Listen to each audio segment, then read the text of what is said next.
योगी जी, जब मैं आपके साथ में हूँ, हम लोग पूरा जनता आपके साथ है, तो आपको भी हमारे साथ होना चाहिए।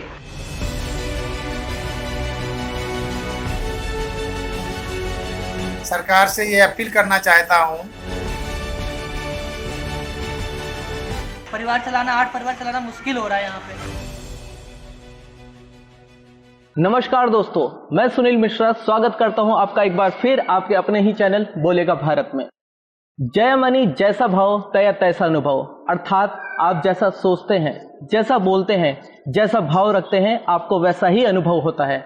आज हमारे देश के प्रधानमंत्री, हमारे देश के डॉक्टर, हमारे देश के जवान, जब इनके शब्दों में, इनके भाव में हार निराशा जैसे शब्द नहीं है, तो भला हमें हार क्यों माननी चाहिए।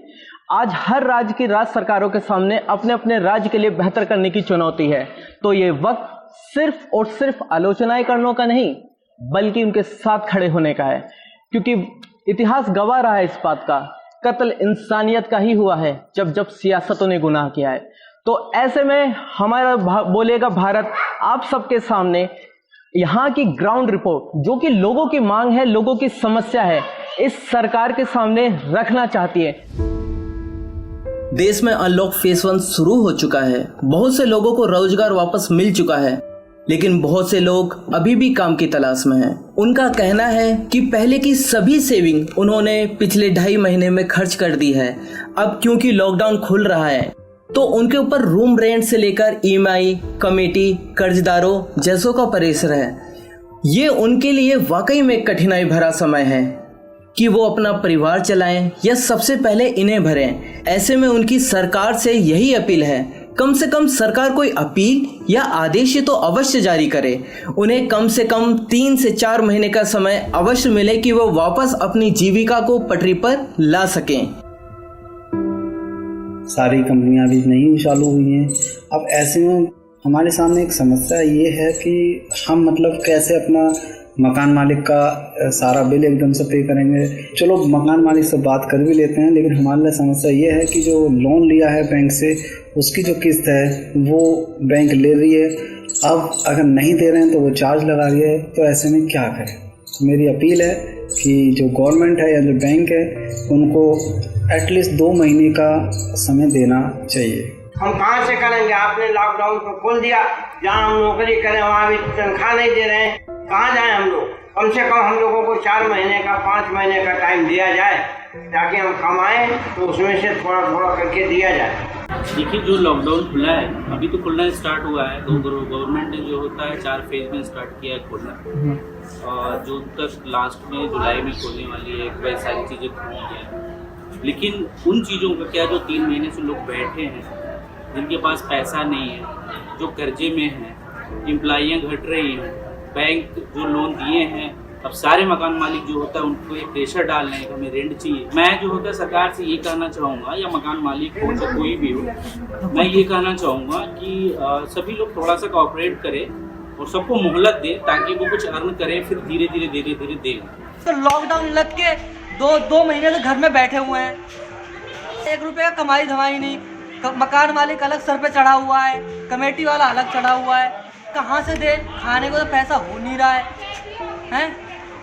ब्याज वाले अलग चढ़ रहे हैं, EMI वाले अलग चढ़ रहे हैं। ये अनलॉक होते ही लोग बस सर पे चढ़ गए, पैसा लाओ, कहाँ से ला के दे पैसा। परिवार चलाना, 8 परिवार चलाना मुश्किल हो रहा है यहाँ पे। सरकार ने जो 1 तारीख से अनलॉक किया है पूरे देश को, वो पूरी तरीके से अनलॉक नहीं हुआ है। आज भी कुछ कंपनी ऐसी हैं जिनमें मज़दूरों को नहीं बुलाया जा रहा है, पर कुछ कंपनियां ऐसी हैं जो आज एम्प्लॉयज़ के लिए खुल चुकी हैं। तो मेरी सरकार से यही अपील है कि ऐसी स्थिति में जो मकान मालिक हैं, जो EMI वाले हैं, जो कमेटी वाले हैं, वो लगातार इन लोगों पर प्रेशर बना रहे हैं। इन एम्प्लॉयज़ की जो सेविंग्स थी, वो पिछले 2 से 3 महीने का जो लॉकडाउन हुआ उसमें उन्होंने अपनी खर्च कर दी है।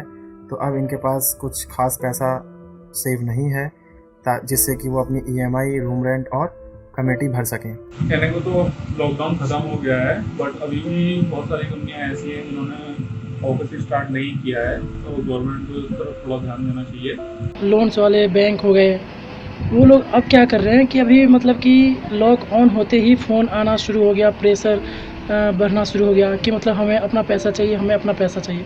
आप इनको कम से कम 1 महीने का समय दो। मकान मालिक, EMI वाले, कमेटी वाले वगैरह वगैरह लगातार प्रेशर बना रहे हैं मजदूरों पर, हम लोगों पर, कि आप लोग कहीं से करिए, कैसे भी करिए, फैक्ट्रियां खुल गई हैं, आप हमारा रेंट दीजिए, हमारी EMI दीजिए।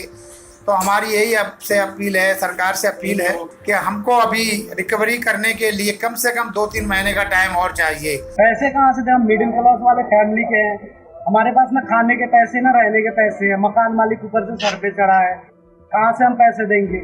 हमारे यहाँ तो कंटेनमेंट जोन है, कहीं काम भी नहीं चल रही है, यहाँ 12 बजे तक सारी दुकानें वगैरह बंद हो जा रही है, कहाँ से दें? EMI भरे, मकान मालिक का किराया दे या अपने खाने के पैसे का जुगाड़ करे, कहाँ से क्या करे? सरकार से हमारी इतनी अपील है कि कम से कम हमको 2-3 महीने की कम से कम और टाइम चाहिए।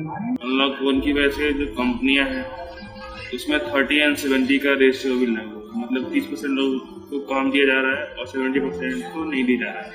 इसके चक्कर में सैलरी नहीं आ रही। अब जब सैलरी नहीं आ रही तो हम मकान मालिक को कहाँ से देंगे? 2 महीने तक हमने इसके पहले जो मकान मालिक का रेंट है वो हमने वैसे ही नहीं दिया है। इसमें बहुत दिक्कत झेल रहे हैं, इसलिए हमारी सरकार से सिर्फ यही अपील है कि हमें 2 से 3 महीने का और टाइम दिया जाए। इस आपदा के समय हमने मजदूरों को मीलों चलते देखा है। उस समय हर देशवासी के मन में सिर्फ एक ही सवाल था कि हम इनके कष्ट को कैसे कम कर सकते हैं। इस समय हमारी पूरी टीम इसी में जुटी हुई है कि हम कैसे लोगों की जमीनी समस्या अपनी सरकार के सामने रख सकें, क्योंकि जीने के लिए सिर्फ रोटी ही नहीं, 2 पल का चैन और खुशी की जरूरत भी होती है।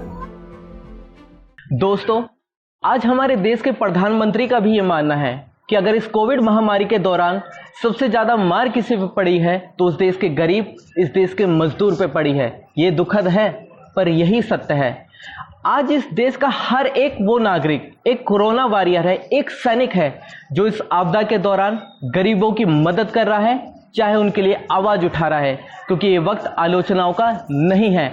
ऐसे में बोलेगा भारत भी इस मुहिम का हिस्सा बनाते हुए इस देश के हर एक गरीब, हर एक मजदूर की समस्या सरकार के समक्ष रखता है। अगर आपको ये न्यूज़ अच्छी लगी हो तो चैनल को सब्सक्राइब करें, वीडियो को लाइक करें और जो भी आपकी राय है नीचे कमेंट में ज़रूर मेंशन करें। तब तक के लिए जय हिंद, जय भारत।